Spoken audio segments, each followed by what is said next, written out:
Treasury. My name is Edith Kanata from the National Treasury.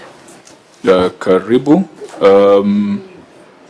Edith has replaced Dr. Cyrus Munywa, who I'm told originates from Kirinyaga. Control of budget? Thank you, Chair. My name is Gilbert Gachanja from Control of Budget Office, and officer attached to this committee. Thank you. You're welcome. EACC? Good morning, Chair and members. I'm Patricia Chebet from the Ethics and Anti-Corruption Commission attached to this committee. You're all welcome. Governor, go on record and also allow your team to introduce themselves for Hansard purposes. Thank you, Chair and members. My name is Waiguru, Governor Kirinyaga County. I'll request my team to introduce themselves. Just name and designation. Good morning. My name is Jacqueline Jogus, is in charge of finance and economic planning. Thank you, Chair. My name is Karila Sotieno. I'm the Chief Officer, Economic Planning, Budget and Procurement. Good morning, Chair. My name is Edward Dinyaga. I'm the Chief Officer, Finance. Thank you. Chair, my name is Henry Kamadi, the County Secretary. Chair, my name is Jaren Washira, Chief of Staff. Good morning, Chair. My name is Lawrence Moshira, County Director of Budget. Good morning, Chair. My name is Stephen Gikonyo, Advisor in the Office of the Governor. Good morning, Chair. My name is Tom Nyambisa, Head of Human Resource Management. Morning, Chair. My name is Kevin Motinda, Head of Supply Chain. Good morning, Chair. I'm Rafael Boaura, CPA, Acting Director, Accounting Services.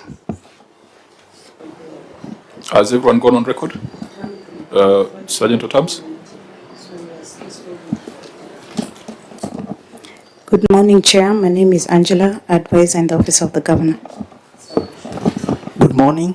I am Mark Irongo, Senior Communication Officer, Kirinyaga County. Okay, we welcome the delegation from Kirinyaga. We'll move swiftly to the next order, which is administration of oath.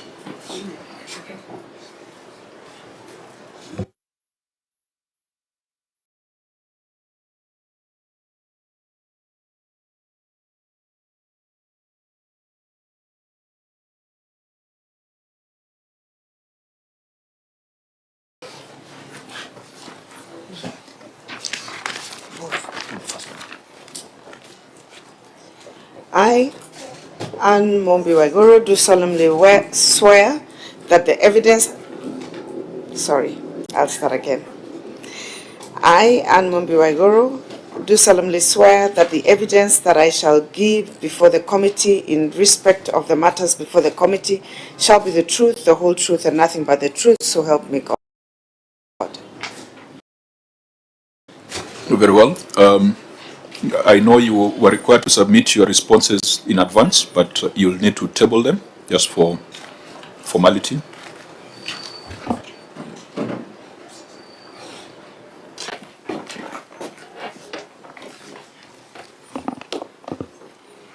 Mr. Chairman, sir, I hereby table the following documents before the committee. Management responses and accompanying annexures on the report of the Auditor General on County Executive of Kirinyaga for the year 2023-2024. Management responses and accompanying annexures on the report of the Auditor General on the receiver of revenue for the County Executive of Kirinyaga for the financial year 2023-2024. Management responses and accompanying annexures on the report of the Auditor General on the County Revenue Fund for the County Executive of Kirinyaga for the financial year 2023-2024. Auditor General, I hope that you've been able to look at the responses and take a view. Yes, we received the responses and we were able to verify the responses. Okay. Honorable members, unless there is any preliminary matter, we will go straight to our agenda, which is consideration of the reports of the Auditor General on the County Revenue Fund, the Receiver of Revenue, and the County Executive Financial Statements for Kirinyaga County for the year ended 30th June 2024. There being no supplementary matter, we want to move very fast. As you are aware, the Senate is required to consider the reports of the Auditor General within 3 months of them being laid in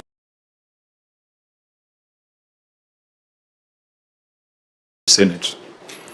And thereafter, once the House takes a resolution or adopts the report of the committee, then this committee is still engaged in follow-up of implementation of recommendations of the House. And so, I think we've been in this process for quite a long time. Governor, you've appeared before my committee for some time now, even during the time when you're the chair of the Council of Governors. We are all in agreement that the audit process needs to be done quickly, swiftly, and issues raised by the Auditor General, if there is criminality or if there is a violation of the law, that needs to be established quickly and action should be taken.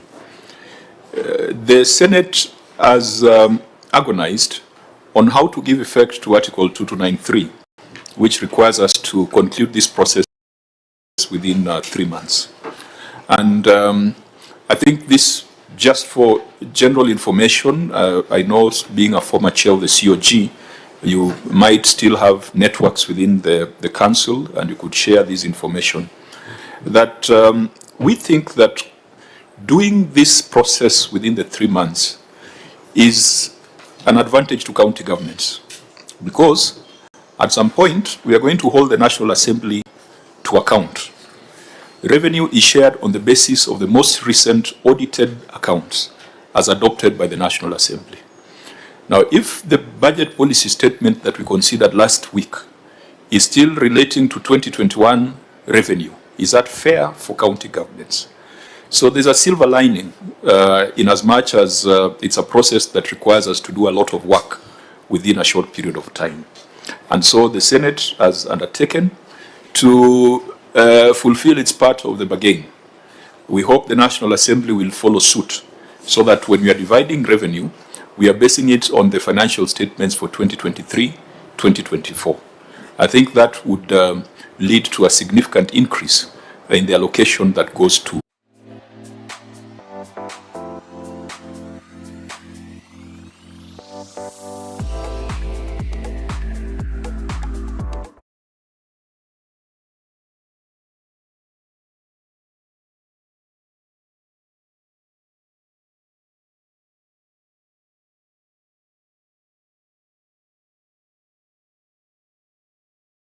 I want you to, well, you're no longer the chair, but you're chair emeritus, to encourage your colleagues that this exercise is for their good.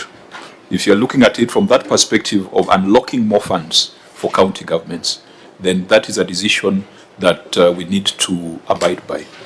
I know there are certain matters in court that touch on issues of prior years where Parliament has not taken a determination. But as we await the decision of the court, we are also considering taking the Ugandan approach.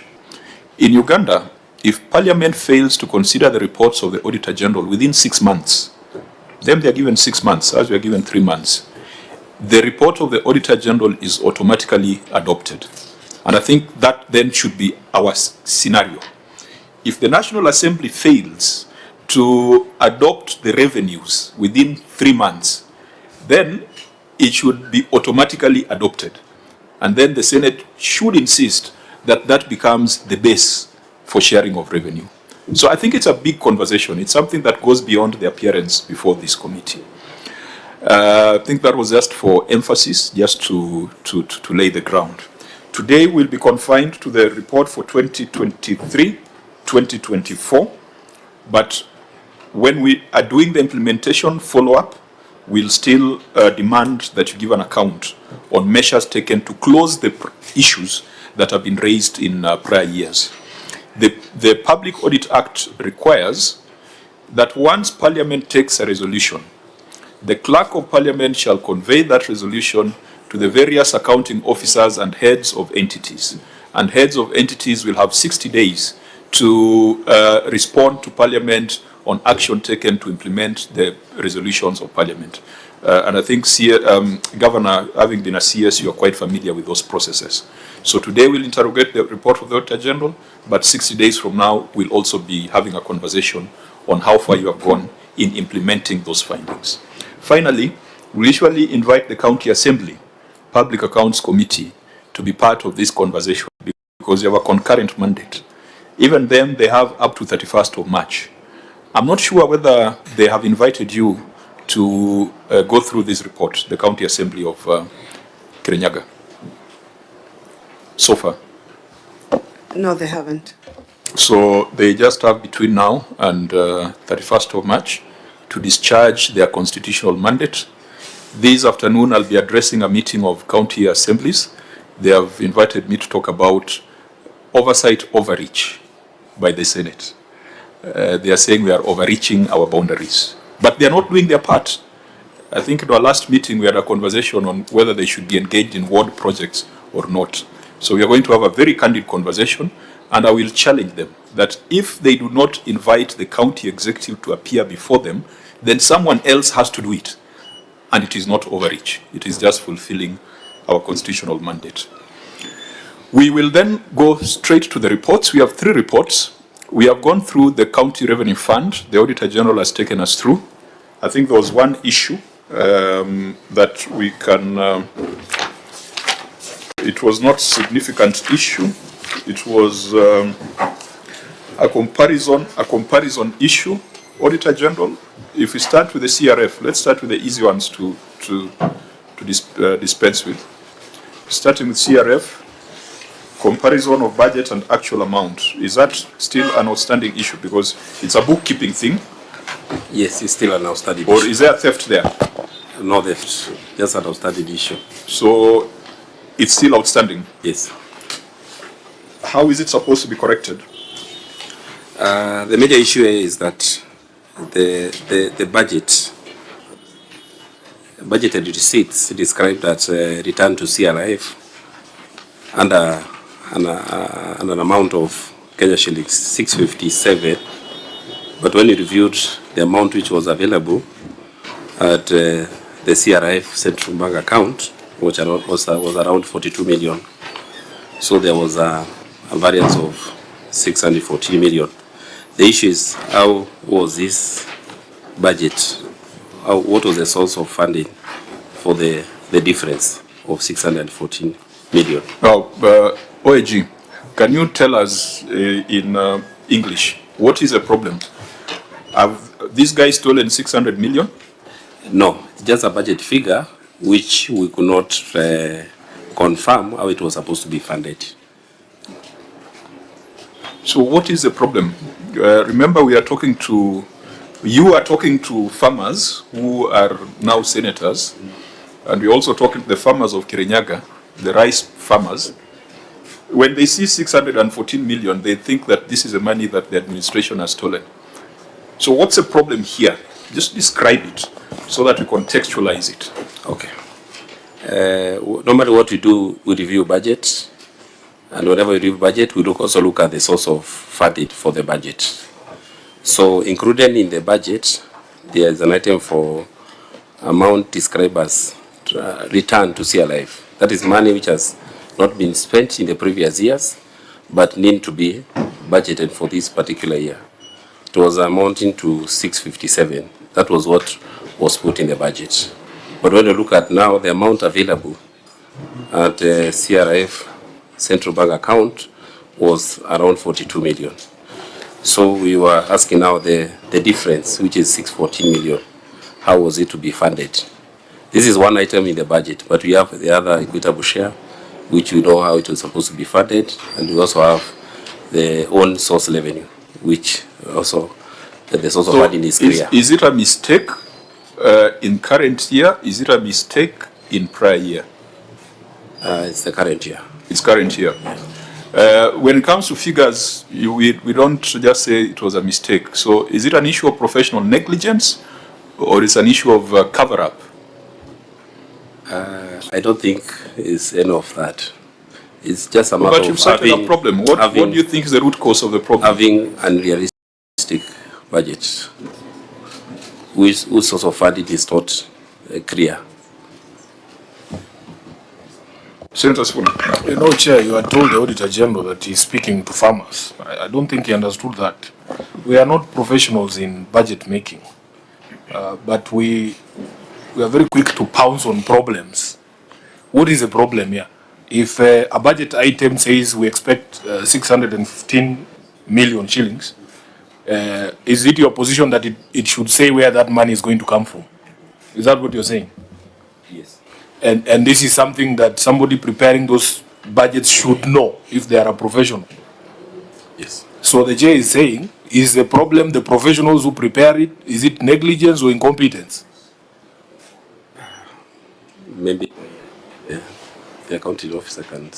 Auditor General, the Constitution it can only be those two. Act requires you to make recommendations. You are the one who did the audit.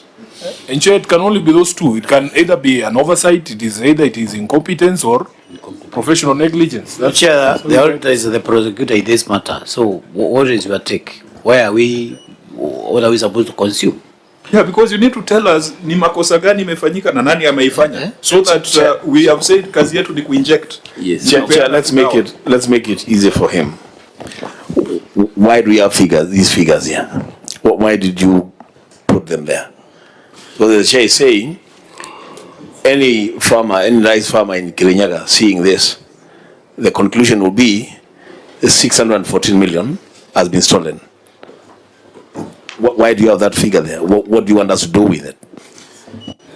The figure is there because if you look at the revenue estimates, there's a figure for revenue estimates, and that is what you expect to where the source of funding, where you're going to get the money. But this particular item, it is not clear where the source of funding is supposed to come from. So that now we have a total budget which includes an estimate of 657 described as return to CRF. Because at the time, at the beginning of the year, the amount which was available at CRF account was around 42 billion. So we are seeing the difference of 614. We cannot be able to validate the source of funding for the 614 million. Now, Governor, I think you need to respond because the Auditor General is making it sound like you have declared some 40 million when you should have declared 600, and therefore that is starting to sound like a scam. What was your response on this matter? It's a very simple issue, Chair. From the budgeting, it's the style of budgeting that the country has been using, where we have this thing called rolled over. So we never used to do a zero balance budget.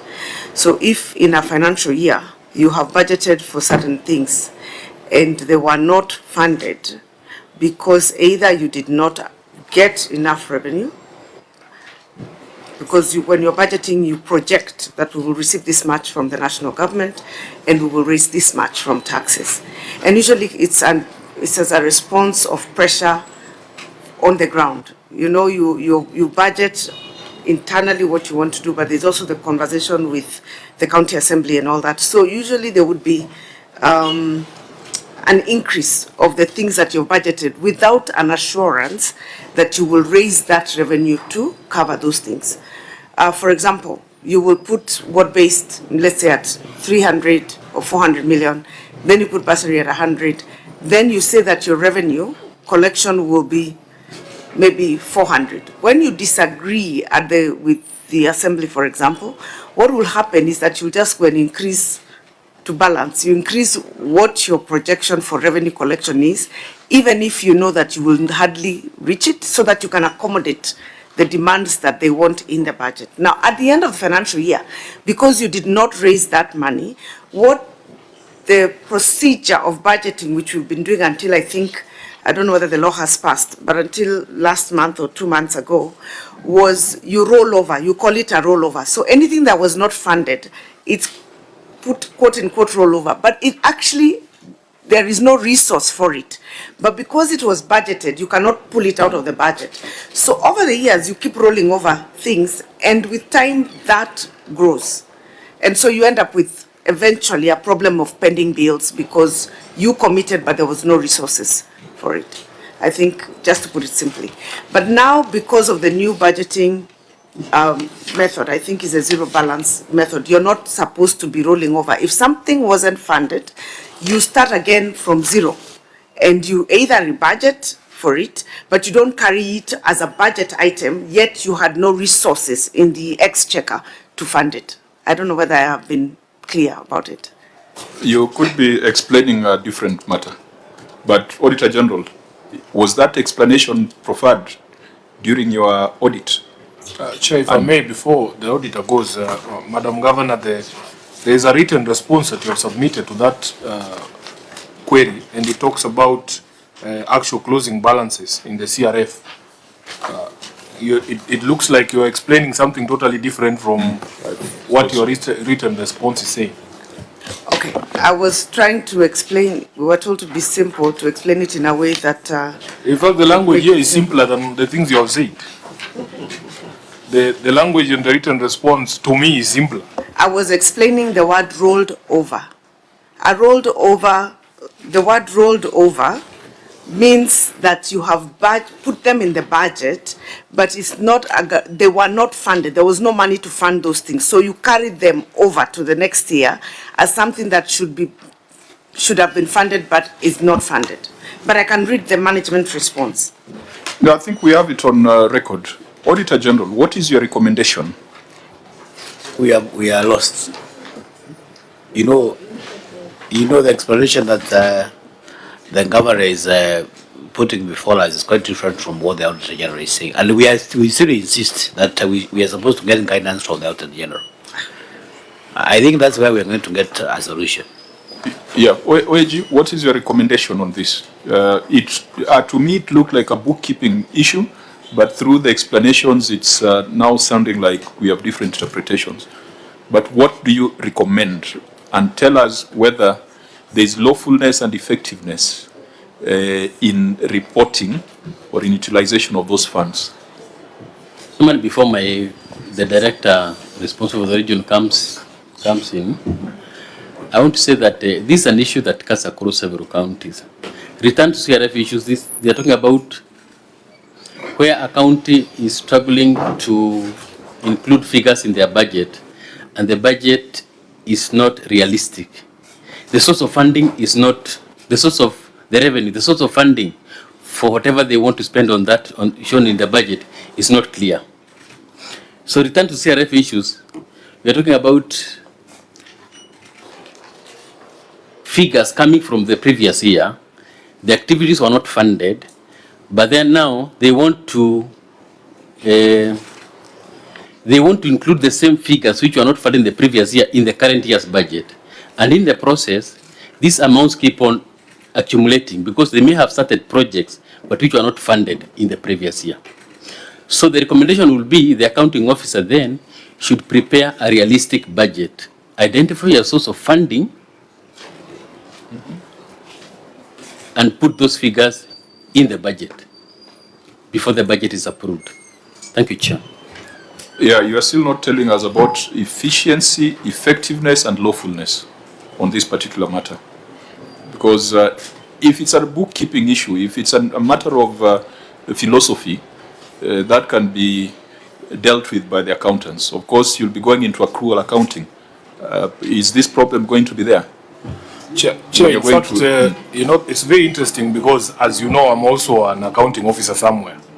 And year on year, because we have a legal entitlement to financing as political parties, our budgets always reflect the money that we expect. And we have run into problems with the OAG because they tell us to prepare realistic budgets. At least for me, I have the backing of the law because the law says you'll give me 0.3% of the last audited revenues or income for the country. Where is the basis for this for Kirinyaga? That is what they should tell us. What is the basis for you to provide for this amount when it has not been funded before? Where are you expecting to get it? I think that's the question, Governor. For me, I can hide behind the political parties fund or the act.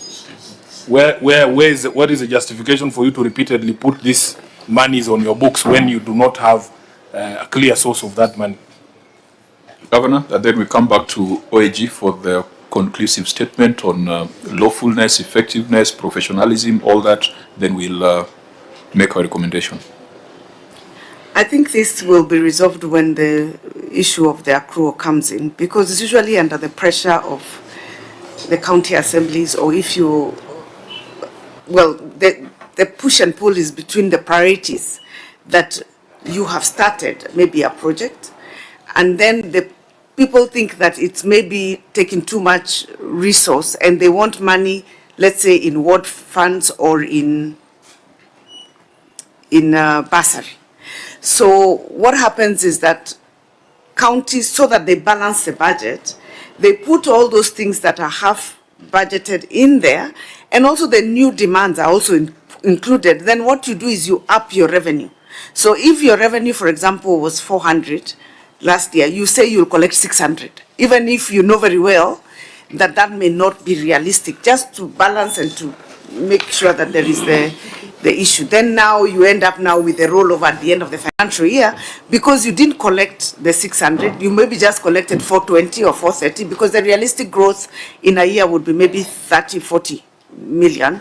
And then now you have that balance in between. Then the next year again, you have the tussle. It usually would come if there is too much and you want peace, you just say that's the truth.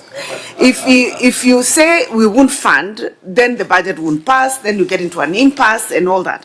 So the solution to this problem is the issue of the zero-based budgeting. If we stop doing the accrual, the cash, and we do the accrual, so that at the beginning of the financial year you're told, if you have a project that is going on, that is the priority to fund, and you cannot introduce new things. And you also be realistic on your revenue. If your revenue was, let's say, 400 million, you can't say next year it will be 700, because where is it going to come from? You know very well you won't achieve it. You're only writing it so that now all the projects are funded, and that's why we end up with stalled projects, because then this one is only funded 20%, the new one is also funded 10%, and then it's a problem going on. And I have raised it, I think, previously, even like 2 years ago, on the problem that we have with the budgeting. But that is now paraphrasing, which is now the response we've written here. But I think in my county, I actually told them even before the accrual that I will not be allowing budgets with rollovers. So if something wasn't funded, either remove it completely from the budget or provide for adequate resources to implement, and don't introduce new projects.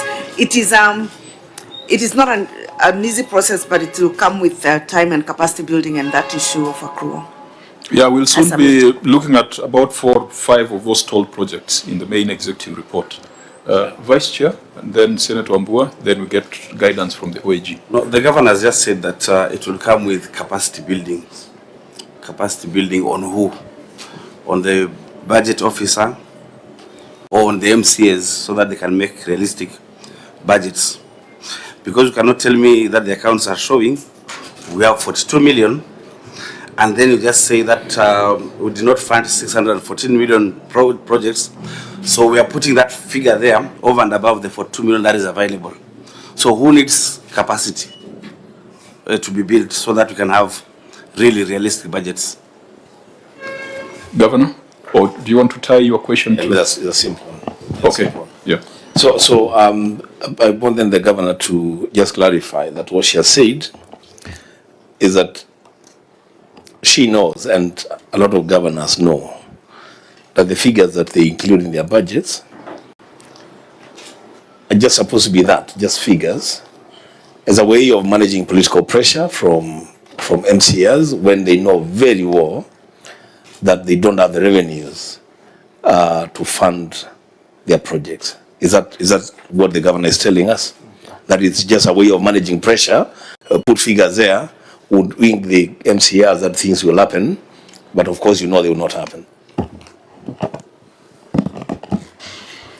Governor? Chair, it's not actually a hoodwink. You get into the conversation back and forth until a point when the deadline for budget must be submitted, and you leave it. Because when you say it's not possible, you know what happens. You get into a stalemate. In fact, for Kirinyaga County at the time, we even ended up in court with these budgets when I tried to balance. And I think we came before you, Chair, and I think, I'm not sure whether it was Sifuna, but I think it was you. We brought a dispute on the budget balancing. Eventually, you get exhausted and you decide, you know what, just pass it. We know we will not finish any of these projects. Instead of finishing a project up to the end, you end up just doing 20% or 30%, and this one 20%, another one 10%, another one 20%. So you end up with all these projects that are not getting complete because you do not just fund one thing, finish it, and then move to the next. It's really, and it's not to hoodwink. It is managing political aspirations, because they say that if you don't start that project on the ground, then they have a difficulty with the people that project is not going. So even if you won't finish it this year, just start it so that the people can see it is started, and then now we continue even if it takes 3-4 years. So they are also managing their politics. You're also trying to manage the governance. It's a really tricky situation, and it happens, I think, even at the national level, because that issue of accrual versus cash must be addressed at a legal level for all of us to just start budgets at zero-based budgeting, where you say how much money do you have, and then what do you budget on that money, and you cannot add. So even if it's a stalled project or a project that is ongoing, if you need to continue, you fund it afresh, but don't call it rollover, because calling it rollover is just a figure you have put in the budget with no money, with no actual tangible money to spend the project. You know, Governor, what you and I owe this country is to go back to the law and make the necessary adjustments. The budget impasse you've talked about, it came to my committee in the last parliament when I was chairing the devolution committee. And you raised significant issues that needed to be addressed, perhaps with the possibility of amending the laws. But then, mulikutana kando ya tent na MCAs, and you resolved the problem for that moment without resolving the problems of law. So it's still with us. But maybe let me allow the senators, because we are more substantive. Before senior counsel Dulo talks, you know, there is no other explanation other than what Senator Wambua just presented. This is just a woodwick game, and I think we are going to consume it as it is, because I don't think there is anything that is tangible that this committee can consume as far as this view is here. The auditors just ran away. He doesn't want to give any advice on what is the take of this kind of money that is being floated here. You know, and the governor is trying to, all through, she has been trying to manage a crisis. Right? And I think the whole idea of chair is just a woodwick game. Nothing else that this committee is ready to consume. I thought budget should be a science, but it's turning out to be an art of balancing a lot of interest. Senator Adulo. Chair, I just wanted to ask the Governor, having been there for some time, and I think it is wrong for us just to hit to political pressure and coming up with the projects that are not useful to the people, and also we don't get value for the money. What do you think will be a solution to this? Because if you finish your term, I'm sure the guy who is coming in or the lady who is coming in might leave the projects that you have started idle. How can we solve this problem? Because it's happening everywhere. And I think we are having also pending bills year after year. We have even looked at your budget. I mean, your pending bills is about 1.2 billion even currently. You carried over about 600, if I'm not wrong, from the previous years. So how do we solve this problem? Maybe a solution that we can deal with. Thank you. Senator Sifuna? Yeah, first, Chair may prefer such conversations to other conversations where we are just papering over issues, because we're all politicians and we know what happens. In fact, Senator Wambua was whispering here now that he's reconsidering. These are the decisions he has to make. He has to make those decisions. When some of us say we have no interest in being governors, it's because of the things that are going on in our counties. The solution for me has always been with the Senate and with the national government. First of all, we need to fully fund it, devolution. We need to give counties enough money, sufficient resources for all the functions that have been devolved. The problem with our governance is that, as you said, Chair, when we sit together and we say we want to push a certain line, you guys always prefer behind the tent solutions, and they're temporary solutions. So, for instance, we will sit with as a Senate and say, this financial year, like my position is very clear, if we don't get 450 billion, there will be problems. But then you see the chair of COG, they have gone to State House, they have agreed on something else there. We are here fighting for you to get RMLF. You go and sit with the members of the county, the National Assembly. You do another deal at the side there. Then you leave us looking like the people who are unreasonable. But if we fully fund counties, there'll be timely releases of exchequer. Then there's a law that is actually before the Senate on ward development, so that every ward has their kitty and they can decide for themselves what their priority areas are. You give them, you say this ward you have 50 million this year. What you do with that money now, your priorities, it's up upon you. Because it is not possible for a governor to say she's going to take 80% of all the budget to finish projects, and maybe those projects are in just 2 or 3 wards, even if they are the priority for the county government. You'll run into problems with the other MCS. So if we were able to agree that for once, please let us fight these battles on the same side, I think you would have helped us, other than you coming in with stopgap measures and then the problems persist. I think that would be the solution, Chair. Okay. Honourable members, Chair, finally, Senator. Yes, this will be important because I think actually Sifuna Senator has put it so well. Chair, you know, then if then that's a line that we take, then my problem is, and we see it all over, is that you have so many white elephants and squirrels all over the world, funny projects, an ECD classroom that is 2% done for 10 years, some bow somewhere that has been drilled but no casing somewhere for 5 years, a market stall somewhere that has been constructed 5%. At the end of the day, what we have is a situation where, yes, we have actually absorbed our budget. We have spent our development budget even at the required percentage, but there is nothing to show for it.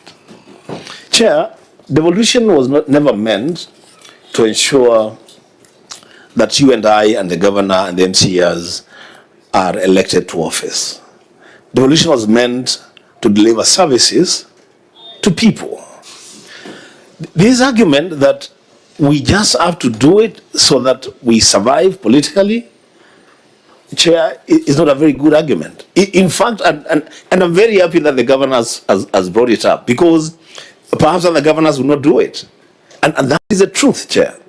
What you're having is a situation where in every county, in every ward, you have what I would call really low-value projects from the county governments that are never completed, that never help anyone, but the budgets have been absorbed.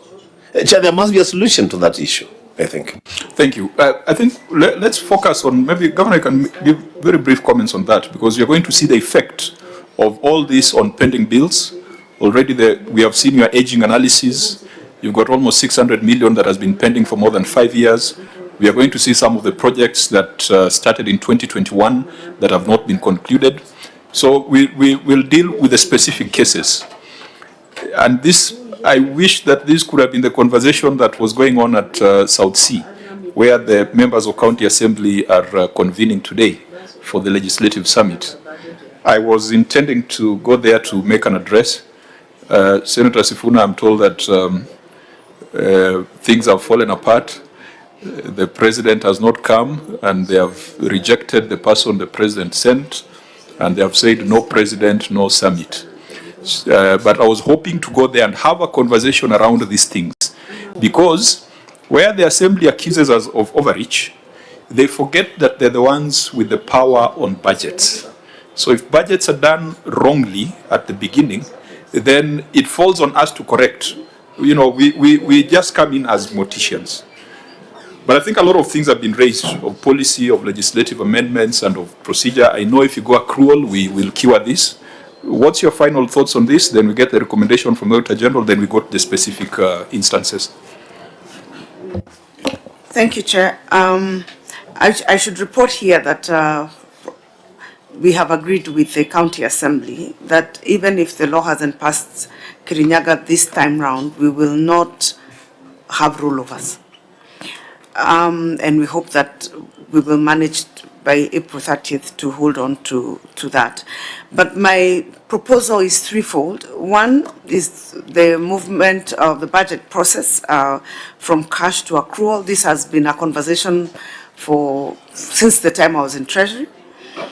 The second is to have the word-based defined in law so that we are not having that push and pull, and then being very clear with regard to both the ward-based and the flagship projects that are done by the county, that you don't start any new projects until you have finished the ones that are ongoing, because that is really the challenge. Even if you allocate, we can end up starting new projects every year without finishing the ones that are there.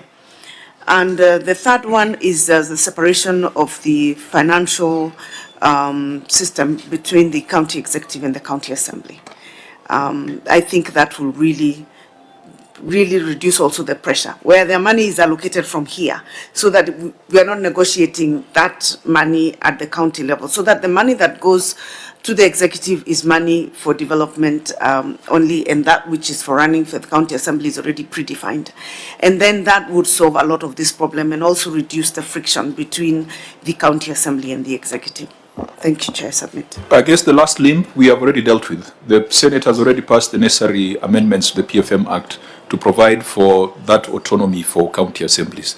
And those are the things that we would have reported had we found a conducive environment to say those things today. Actually, Chair, you know I was the chief guest at the AGM for the CAF, and I did report all the legislative interventions that we as a Senate are taking in order to, solve some of those problems for you, like that financial autonomy. Even in reporting, you don't have to come here to explain how the assembly spent its money, and they don't have to chase after your CEC finance. I hear they play games with a form called Form C. You disappear in the county and the MCS cannot find you. So those things, we will resolve them here. And this is why these conversations are important, Honorable Governor, so that we solve these problems together. Yep. But from the mood during that meeting of the AGM, I was also very certain that today's meeting will not be very pleasant, because the President has made specific promises on the welfare of members of the County Assembly, and if he is not going to fulfill those promises, he will have problems. And I suspect he knew that he would be asked about those statements, like we will be asking about our chapati machine in a few months. We'll give him a few months to get us that machine for chapatis, but we will ask questions. Yeah. I think let's leave chapatis out of this and go back to the accounting. OAG, so what is your recommendation here? What did you recommend? Chairman, very briefly, if you look at the financial statements on page 2 of that account, return to CRF issues, the county had budgeted 657 million, but when you look at the end, there's a column D, they only received 122 million. So you could see that budget was not realistic. And it's good, the High Excellency, the government.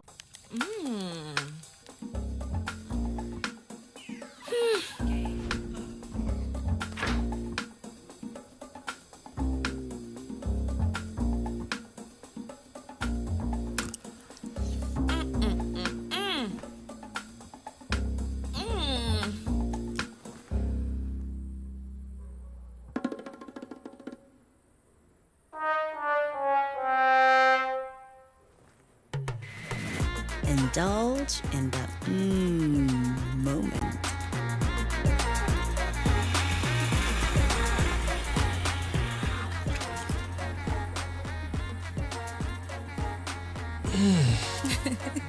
With every spoonful of Delamere real fruit yogurt.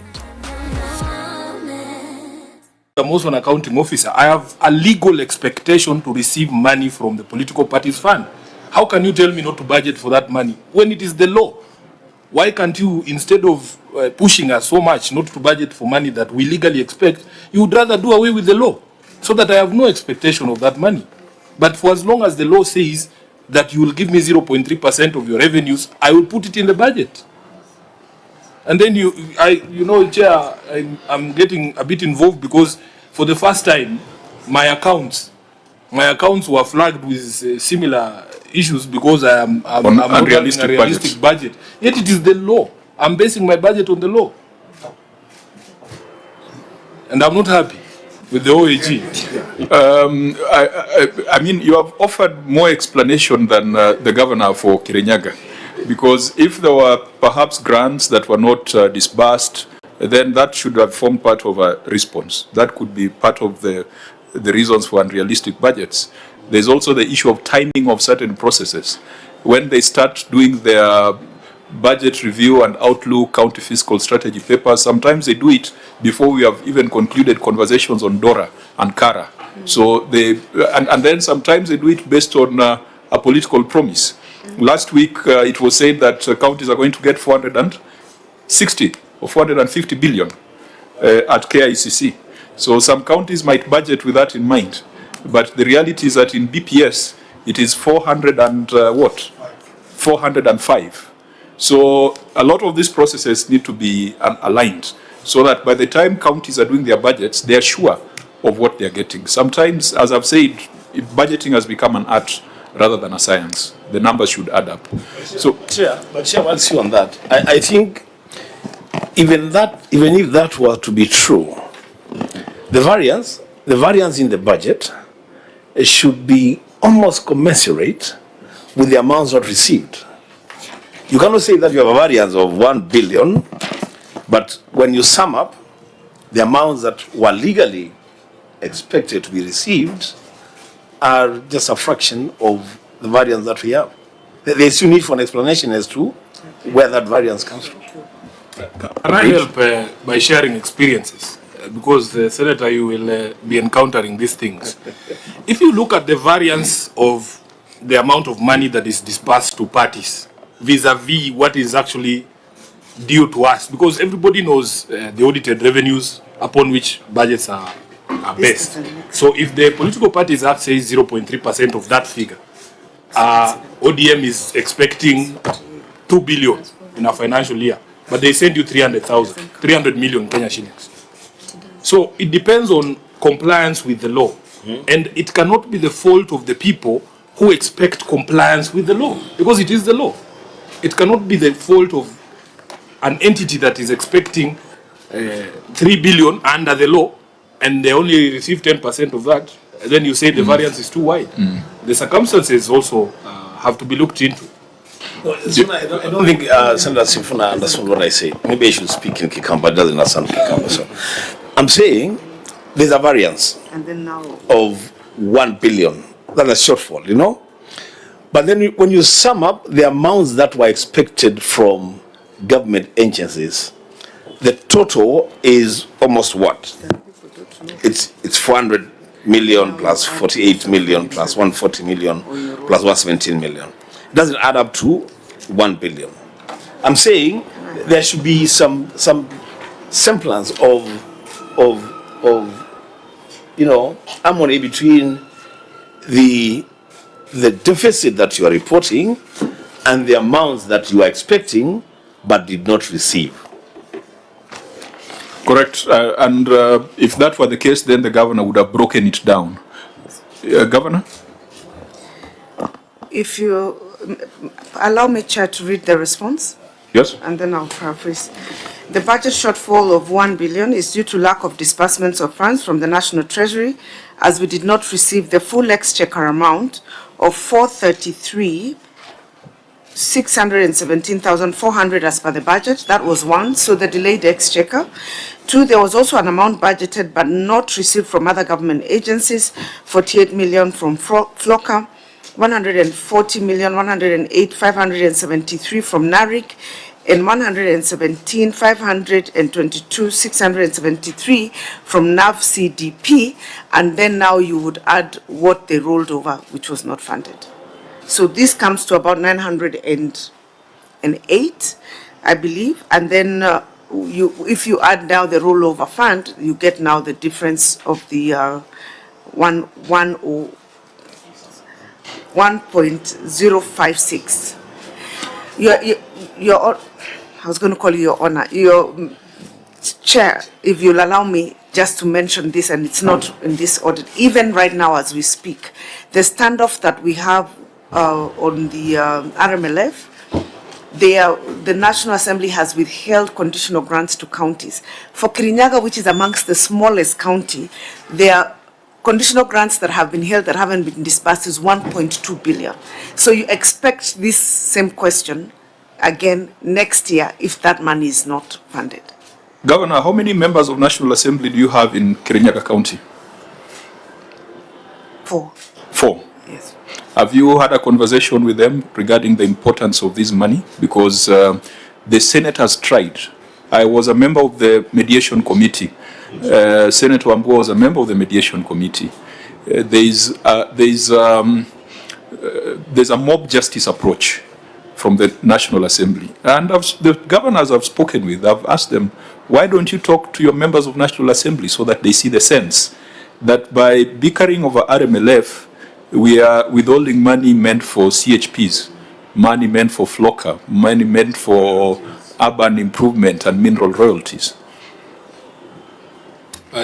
Yes, Governor, I hope I'm not taking up too much time. But also from the meeting we had with MCS, Chair, one of the things that they encouraged us to do is because we need, like the approach that members of the National Assembly take, if, for instance, you are to stop CDF, they go to the ground and tell people the reason why you don't have bursaries is because so-and-so, Sifuna has refused to pass CDF. We were encouraged by the members of the county assemblies to take the same approach. You, as the governor of Kirinyaga, explain to the people of Kirinyaga why the RMLF is stuck. Name those members by name. And when you go to those public forums with them, give them the mic. Explain to them why they have refused to release RMLF. And then, Chair, there is a bill that is before us. There's a bill that is before the Senate to now put these funds or to entrench these funds in the Constitution, including that NGCDF. This is the time that the Senate must strike a blow, decisive blow for devolution, so that we have something that is very dear to them, but we also want certain things to be done. And let them not scare us with this thing called Senate Oversight Fund. You cannot compare those two things because even if you look at the figures that are involved, it is not commensurate. So I am hoping that as a Senate, this is going to be the opportunity for us to ensure that we resolve all those problems. If they want CDF, let them release RMLF. Because there's no reason why you have members of the National Assembly running on the ground there, saying they are building roads and so on and so forth, when the Constitution is clear on these roles. So that will be our opportunity. It is a very unpopular position, but really, at least for us from my political party, the position has already been taken that we must implement the Constitution in its full, allow governors to undertake functions that are given to them, and allow the members of the National Assembly and the Senate to do that which is specifically provided for us as our mandate in the Constitution. Yeah. So, Governor, your final thoughts on that, because you need to make progress. It's 42 billion that is being held hostage. I think it's 42 billion, and RMLF is just 10 billion. And National Assembly are saying that even if you are to amend the schedule to exclude RMLF, they still will not approve it. They want the Council of Governors to go to court and withdraw the case that is in court. I don't know whether it's a COG that filed the matter, because it happened when you are the chair of the COG. For them, that is the condition precedent to any conversation. I think, Chair, my sentiments are very similar to those of Senator Sifuna. We have to agree in this country whether we are governed by the rule of law or not. That is a decision we have to agree. We can decide we throw away the Constitution and then we run the country the way we want. if we are going to do what the Constitution says, which is the executive functions are vested in the national government and the county governments, then let's stick to the law. But we cannot have preferences. You know, everybody has preferences, but our preferences are not the ones that run the country. And I think it's that, based on that we have said we are not going to withdraw the case of RMLF because it is an issue that is legal and in the Constitution.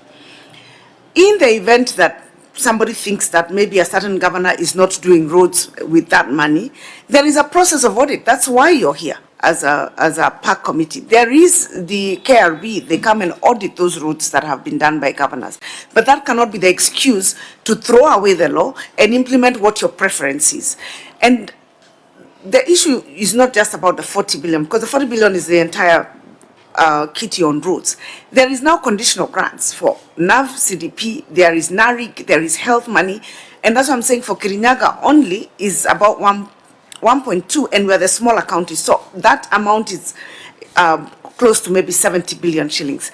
That should be going to provide services to people on the ground, and we just have to get serious as a people and as leaders in this country. And I think many times when we not as vocal, as you say, maybe because you don't want to start looking overly confrontational, we are putting this country in a very precarious situation where today it's clawing back on devolution on the issues of roads. Tomorrow will be something else because somebody has gotten away with clawing back on the issue of RMLF. What will they not do next? And then the spirit by which I would say is the basic foundation of our Constitution 2010, which is devolution, will be finished. So I think as leaders, and those leaders who are of the same mind and believe in it, we just need to put our foot down. And if we need to pay the price for it, so be it. I know we have taken a lot of time on these preliminary matters, but they've got serious policy implications. For avoidance of doubt, the Senate and those of us who are in the mediation committee, we still hold the position that that share of RMLF should go to county governments because it's only classes A, B, and C that should be run by the national government. Classes D downwards should be county government responsibility. We also believe that this matter should be prosecuted in the courts so that we set the law, we set the basis. Otherwise, if you're going to withdraw, it will be another behind-the-tent arrangement that is not going to help us solve the problem. But it's going to cause considerable suffering. The Devolution Donor Working Group with whom we interact are very frustrated because they have provided resources, some are grants, some are loans, but we have failed to put in the necessary instrument for absorption. And we are getting into the last quarter of the financial year. The National Assembly is on recess, the Senate is going on recess, and it looks like even this money, even if it was to be released, you're going to have absorption challenges. It's a very serious matter that I think the COG, Senate, National Assembly, must find a way of resolving it. We have a lot of fights on things that don't matter. But on this particular one, we need to have some common approach to it because it is not Anne Waiguru's money. It is money for community health promoters. In Kwale was to get 1 billion shillings on mineral royalties. Now, if they don't get that 1 billion, where is that money going to go to? There was a county that was to get 1 billion on water. I think must have been Garissa. My county, Homa Bay, Kisip, was getting almost 1 billion. Contracts have been signed. Projects have stalled because there's no financing. And those things will come before us here. Stalled projects, the Auditor General will talk of lack of value for money. So this is a huge crisis that you guys must go back and find a way for us to address it. It's bigger than the amounts of money that we are looking at here.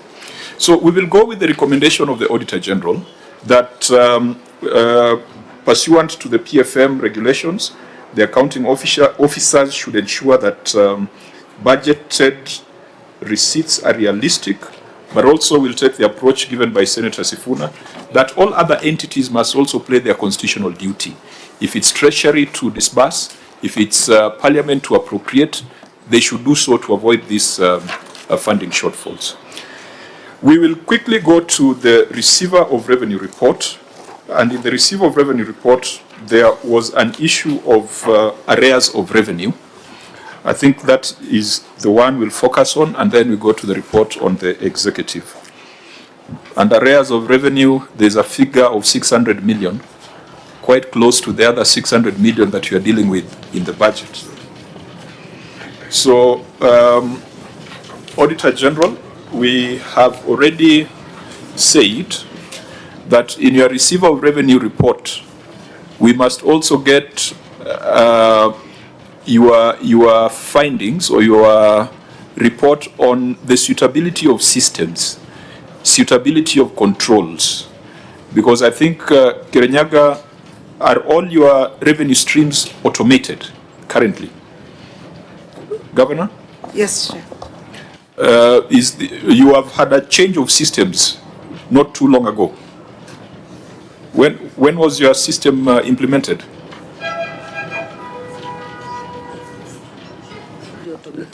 Last financial year to make this financial year to be fully automated. So you had a new system in that financial year? Yes. Yeah, so you see, Auditor General, if the county had a new revenue collection system, really you should have given us a report on the transition, on the data migration, on the rollover, and given us the assurance that that decision was lawful and it was a decision that was aimed at efficiency. So I think there was a gap there, that we don't have visibility on the systems environment. So we had already discussed that. Please take that into consideration. So let's come to the specific query on statement of arrears of revenue. Auditor General, I think this one, just read your finding quickly and then we'll get the Governor's response. We'll now move a bit faster. Yeah, the first one on the statement of arrears, the finding was that documentary evidence supporting correction of Kenya shilling 2.5 was not provided for audit verification. And then on the same, we had additions for the year of Kenya shillings 15 million, which there were no supporting evidence on their arrears of revenue in the current year of 15.2 million. Then the third issue was the aging analysis of revenue and not been provided in the revenue statement. And then the fourth issue was the correction measures employed by the county and yield insignificant revenue correction of approximately of 1% of the opening balance of revenue. So, Auditor General, on support of the 2.5 million, has that been provided or it's still outstanding? That one has been provided and has been confirmed. So Annex 2 will provide that breakdown? Yes. You are satisfied with that? Yes, satisfied with that. Governor, why was that not provided during audit? And I'm sure it was captured in the management letter. Just to clarify, Chair, it's 2.5, not 25. 2.509 million. Yeah, so why, I mean, if this was available at the time of audit, why was it not provided? Because then it would sound like it was manufactured after the fact.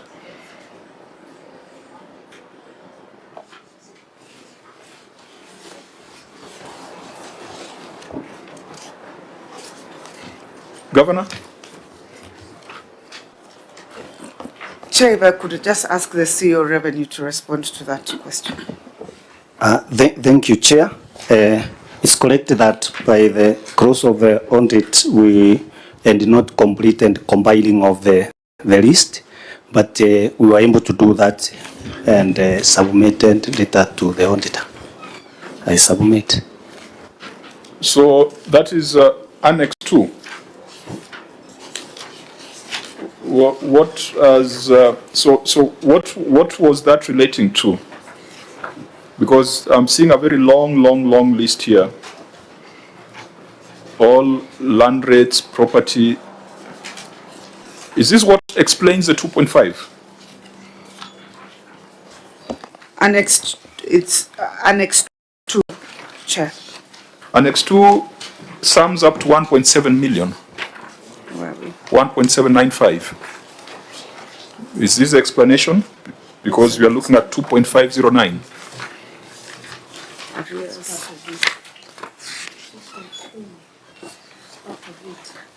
No, Chair, even the CEO, when you ask the question why that had not been done during audit, he did not respond to your question. He just stated. Yeah.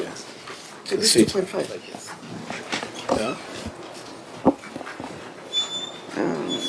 Yeah, could we,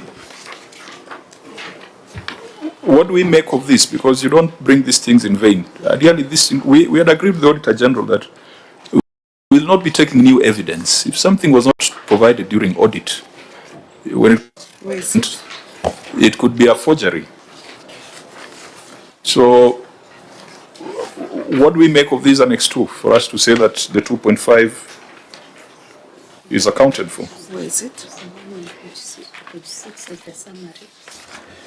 Chair, with your permission, the annex, as you have observed, gives a total amount of 1.7, which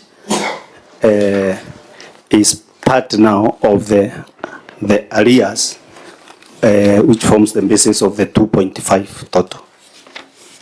I have a total of 1.795 at the bottom. Where is it?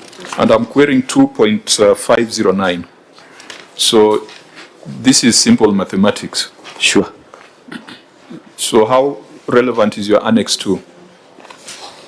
There is another attachment with 713, 600, which shows the list of the rents and the tenants.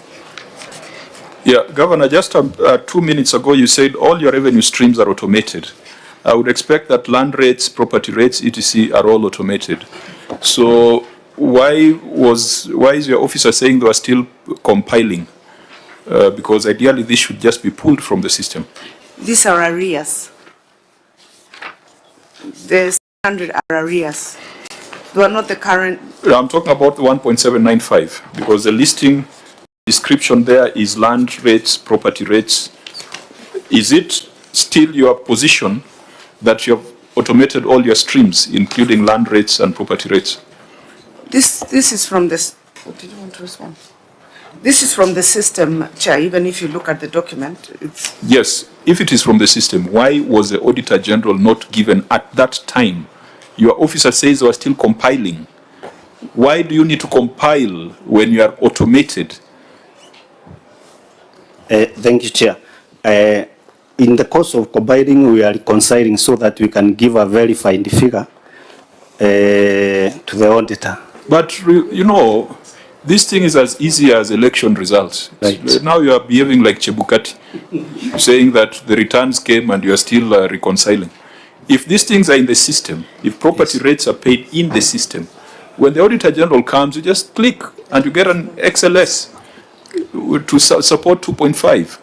And the auditor was there for a couple of days, maybe a couple of weeks, and this was not provided. You bring it to the Senate. How sure are we that this piece of paper was not just made somewhere on Kirinyaga Road? Chair, if I may respond to that question as to why the documents were not submitted on time. What happens with the receiver of revenue at the close of every month? The money collected in various bank accounts is swiped directly to the CRF. At the closure of financial year, there are still some accounts which are collecting, yet that money, because of the deadline of 31st, the money has not been swiped. So when the auditor comes, he only gets the receipt as of that deadline. So, and that is what contributed to the deficit of 15. However, when we got the management letter, by that time the system was fully audited and we were able to provide the additional supporting documents that the auditor requested. Auditor General, are you satisfied with, first of all, when you look at that schedule, are you able to vouch for its authenticity and its source? Because for me, it is not headed, there's no description, it might just be any other piece of paper.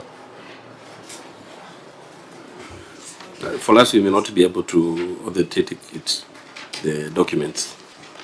But the first one looks like the generated from the system, which is Kiripe. But the second one is like a manual listing, the one for 700,000. Okay, now, even if you are to put that in abeyance for a moment, the second limb, documentary evidence supporting additions in arrears of 15 million. Has that been provided to you? That one has not yet provided. This has not been provided. Governor, 15 million. And you know, this should be a fairly easy exercise because I would be extremely worried if it was expenditure. But this is revenue. And revenue should be very traceable. Because you can't say that you have 15 million as arrears and you don't know what the source is. If it was expenditure, I would be extremely worried. But I'm getting more worried that you cannot trace your revenue. Where is the documentary evidence for the 15.2?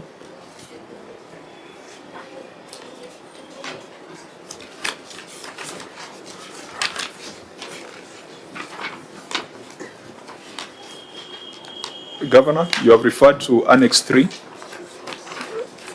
Yes, Chair.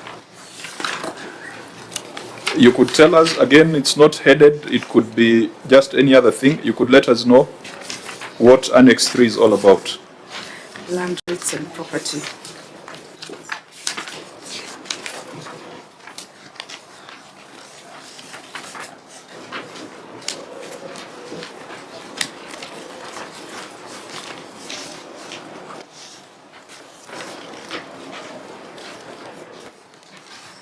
So this is from the system, this one is not.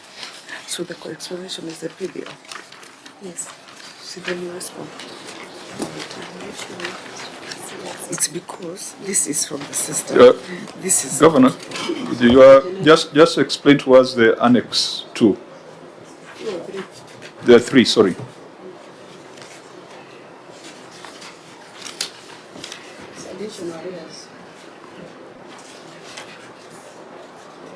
Because additional arrears, that means those are people who owe you money, isn't it?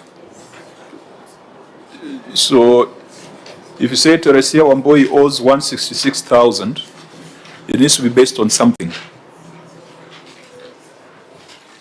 Chair, I will request the CC Finance to respond on the issue of the extra revenue, the 15 million, where it came from. I think on the issue of the pay bill. Yeah, please.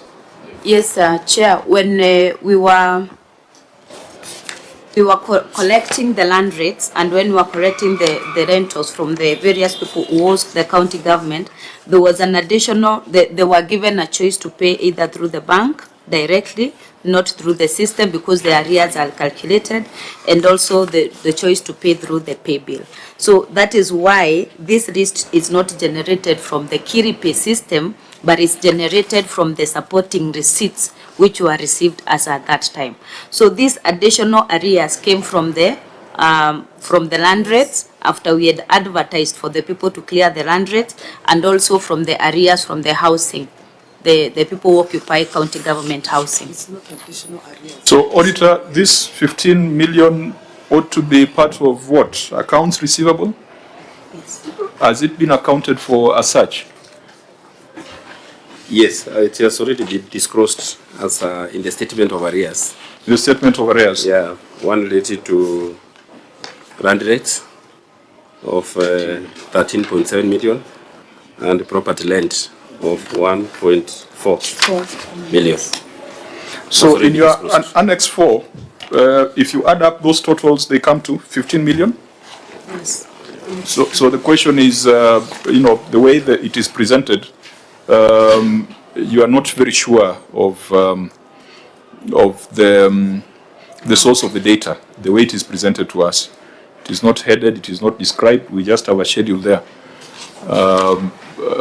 But as I'd said, if it was money spent, we would be very harsh. Vice Chair. I think, Chair, what they need Chair, to on do... what you're saying. Just a minute, Senator Maruma. Please, because I'm looking at that schedule, Annex 2, on the last page. I'm looking at 2, the land rates and property payments. Because if you were to look at the rest of these documents, which are not even stamped and so on, when the cash deposit is, when we pay through cash deposit, say on the page that reads 713 million, the total. Yes. There is 17 million paid by Mary Dhuku, the Guku Miano. On?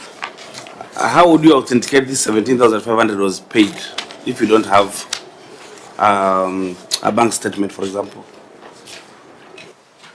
I'm saying, when these payments are done, not through the system, and a cash deposit is made, how would the auditors know that this schedule is authentic when you don't have a bank statement to confirm that these payments are made? I'm saying that because these documents were given later on, after the auditing was complete. How will you know that these documents are authentic if we don't have a corresponding bank statement to the auditors? Or auditors, how do you authenticate these values, these figures, which are typed here, without a corresponding bank statement to show that cash deposits were made? That's my question. I think, Chair, Governor? maybe... sorry. Chair, maybe just to clarify to the Vice, that the issue here is that there's money in the bank which we can't say where it came from.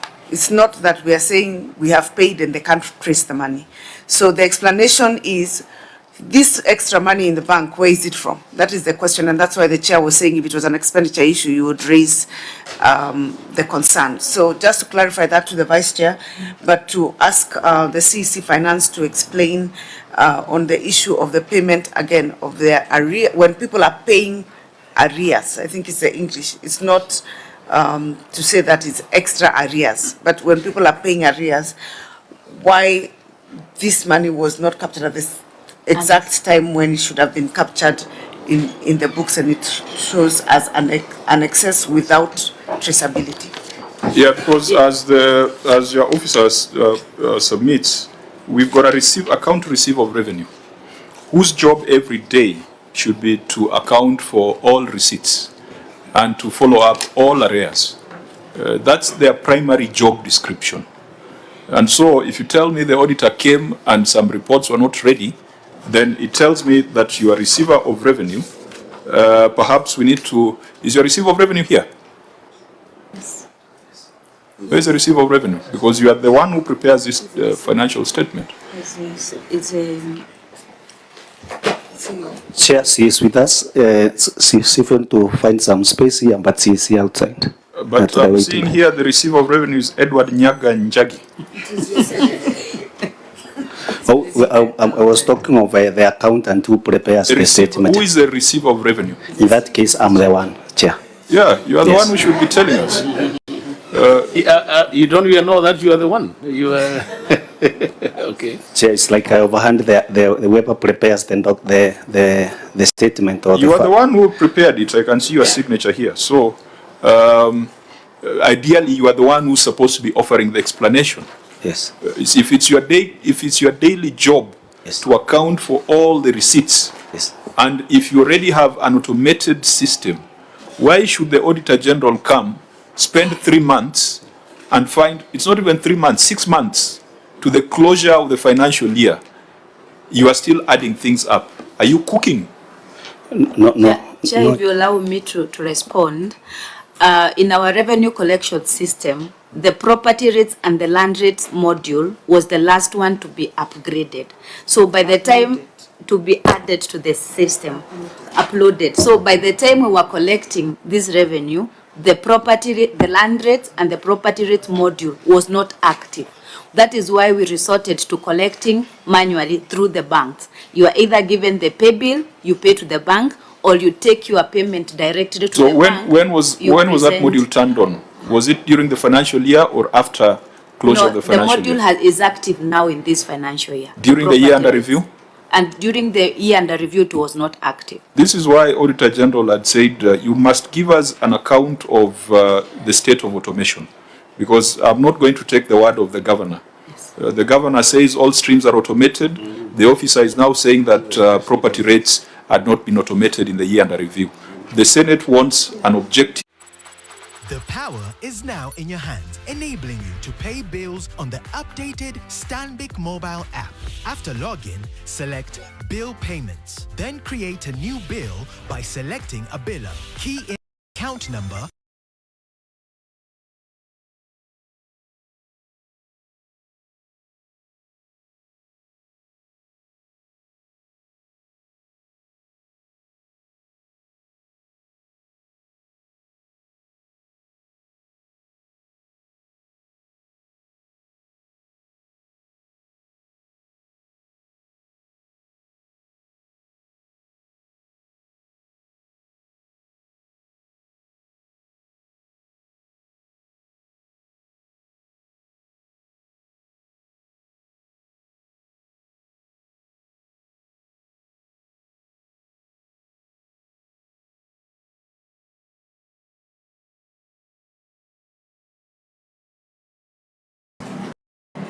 But I know it's been done. Thank you, Chair. Okay. So is that going to be your main position, that there was delay in automation of that module? That's why you are preparing these schedules later? Yes, Chair. But that should come from the receiver of revenue, unless he's been given a title but not the power. Chair, I usually prepare regular reports and brief Wasiri, and that way she could be in a position to understand the situation. CPA Njagi, yes. When you append your signature onto a financial statement, you take professional responsibility. Correct, Chair. I'm not sure whether, is the CC a member of ISPAC? No. No, Chair, I'm not. Yeah, you are the professional who takes professional responsibility, such that if you are to tell ISPAC to discipline their members, it will be you. It will not be the CEC. So I think we need to make it clear that those who prepare financial statements must be here, and they must be able to take responsibility. A lot of times we are putting the blame on governors, and then the officers get away, especially the ones with professional responsibility. Senator Ombua. Chair, when that happens, then it pricks my conscience, because I've dealt with that problem many times in my county, where officers sign financial documents and they pass it back to other people. No, it's not me, it's somebody else. You cannot tell us that you have prepared documents on revenue and handed over the documents to your minister, and it is hard to tell us the details about those accounts, because really that's not being fair. It's either being unfair or being unprofessional, or perhaps even just bordering on being incompetent. That's what it is. When we sit here, it's a Monday, my friend. When you look at our schedule, we are supposed to be in the constituencies, in our counties. But we come here to deal with issues of your county. I think, Chair, it's only fair, so that we also don't want to be seen to be playing funny games. It's only fair that people give proper responses to questions that are put to them. And lastly, on the issue of automation, let's just be clear, Madam Governor. Are the systems in Kirinyaga fully automated, or are they not? It cannot be from one side of our mouth they are automated, on the other side of our mouth they are not automated. One side of our mouth, that year under review, the systems were not uploaded, or whatever it was that was not done. In the next financial year, now we are okay. Let's get our position, Chair. Otherwise, what we are doing here It's like we are playing some games. Yeah, I'm just not, to write I'm not on happy. Chair, on Senator Wambua's issue that on Part C, the gravamen of the audit query is aging analysis schedule was not provided for audit confirmation, that there was lateness in providing documents for audit review, and some action must be taken either on the receiver of revenue being late to give the documents to the CEC, or if they're given in good time to the CEC, then why didn't the CEC provide them for audit review during audit? That is what we want really answered.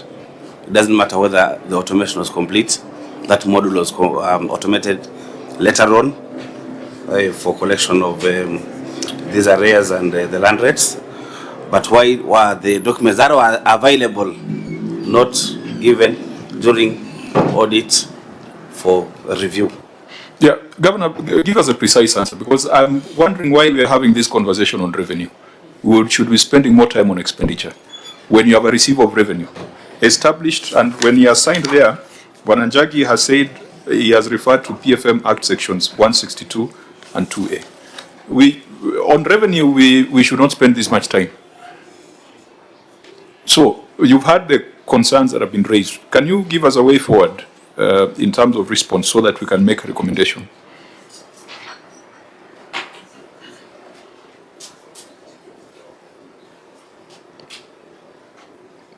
I'm trying to get clarity on the question, whether the question is why the aging analysis of the arrears of revenue was not provided. Is that the question? Okay, let me just ask it again.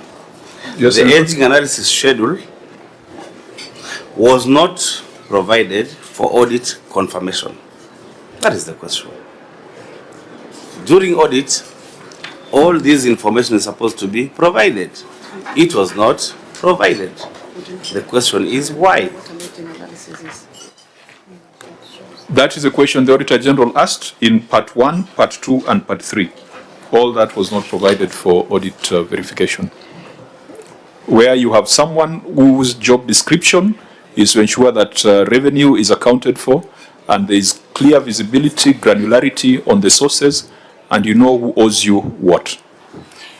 The aging analysis is a report, Chair, that shows monies owed to the county, just to clarify.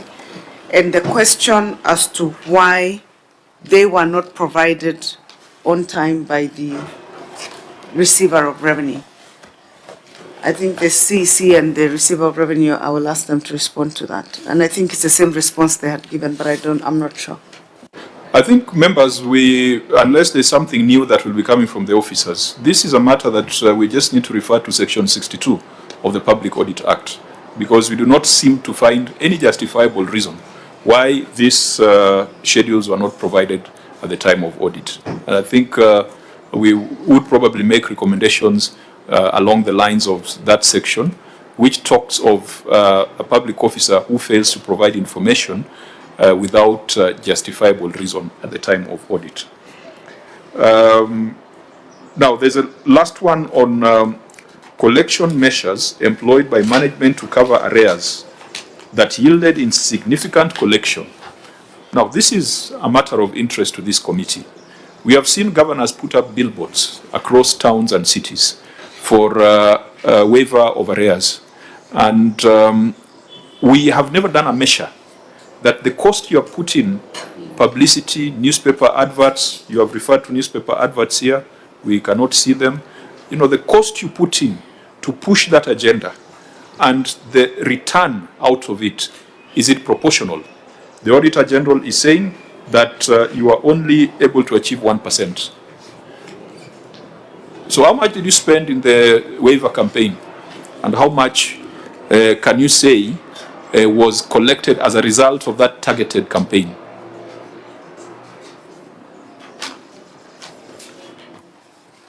Chair, Kirinyaga, we just put an advert in the newspaper, and then we publicized with our vehicle going round. That is how we did it. We did not put billboards and all. However, we did not yield much. in terms of the arrears.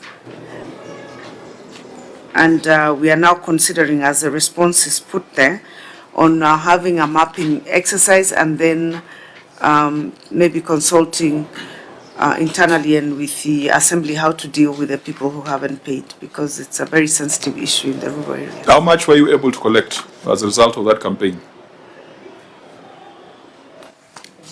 How much did we collect?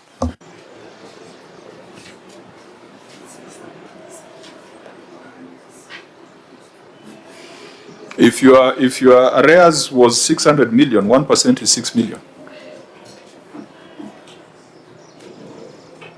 We've seen these billboards. Nairobi City, you find a smiling governor overshadowing everything on the roadside.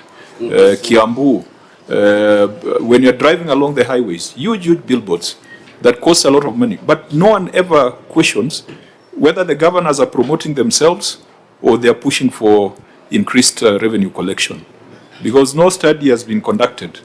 And I think, Auditor General, when you make this kind of query, you should also be able to tell us how much they spent. If it was a full-page newspaper advert, that's typically how much? 500,000, probably. And if it rained for a couple of weeks, compared to what you've collected, I think we need a better quantification of cost and benefit. Governor, do you have it? I don't have a cost and benefit, but what I can say is that we are owed about 1.2 B of in arrears over the years from what we have in our documents. We only managed to collect about 5 million, 5 point something million, and we spent 3 million? Yes. 3 million. So that's why we're thinking that we need to change the strategy on how to collect these arrears from these people. And the 3 million is direct expenditure, isn't it? You have not quantified the time. Yes. And the other effort, because there has to be a decision by the county executive committee. Perhaps there are actions taken by officers that are not quantifiable. So if you are to put all this together, you find a negative return. Yes. There has to be a strategy of how to go after, especially the money owed for a long time, because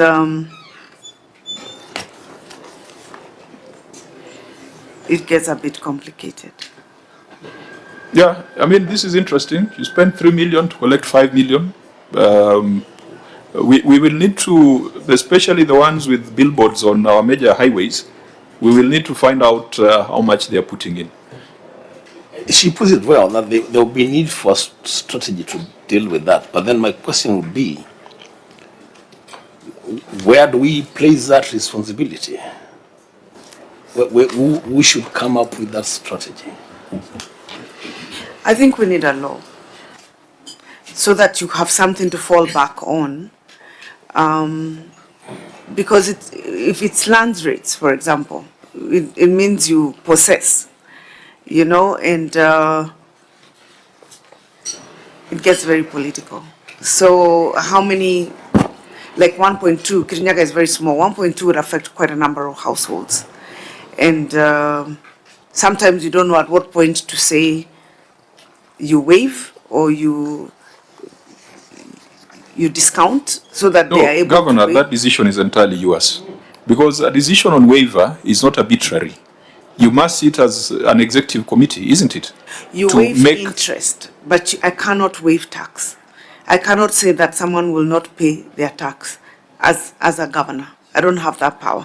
We can waive an interest, you know, saying because you delayed for 6 years and the interest is maybe, if you owe me 10 million, your interest is 2. We can waive interest, but the actual tax that you owe the government, we don't have the powers to cancel. You might want to look at the Laikipia situation. Laikipia attempted to write down their arrears, and I think there's a process that they went through. So it is not unprecedented. No, you know, the reason I asked that question, Governor, is because actually, yes, there is need for that strategy. I'm not very sure whether then that decision will be made at the national levels, talking about the Senate, because then the implication, as you said, different counties deal with different challenges in terms of collecting these arrears. I thought that decision would have to be made at the county level. Whether it is legislation, then that has gone to local legislation, that has gone to the county assembly, but then of course originating from the executive. Because at the end of the day, if you ask me, and I could be wrong, but if you ask me at the end of the day, I think governors need to be a little bit more creative in how they deal with some of these issues. And you can be creative within the law. You can initiate local county legislation to deal with your arrears and your rates and all that. I'm saying that here because you go to another county and you realize that if there is no money that is coming from the exchequer, they simply don't pay their staff forever, until that money arrives. And when that money arrives, it arrives through some bank. And the governor does not just want to have an arrangement with the bank and come up with standing orders on how to pay this. So at the end of the day, Governor, I don't think you can escape responsibility on that strategy that you're talking about. It has to be in your office, maybe then with support from the county assembly. Yeah, I think that's for emphasis. That responsibility still lies with you. And we keep reminding people in counties that you've got a lot of powers. Sometimes you don't utilize them. That's when national institutions come in. For example, when the governor of Nairobi has a tiff with Kenya Power over issues of wage leaves and collections in lieu of rates, and then, it's escalated to the dimensions that it went, that was completely unnecessary. Now, we need to bring closure to this conversation on receipt of revenue.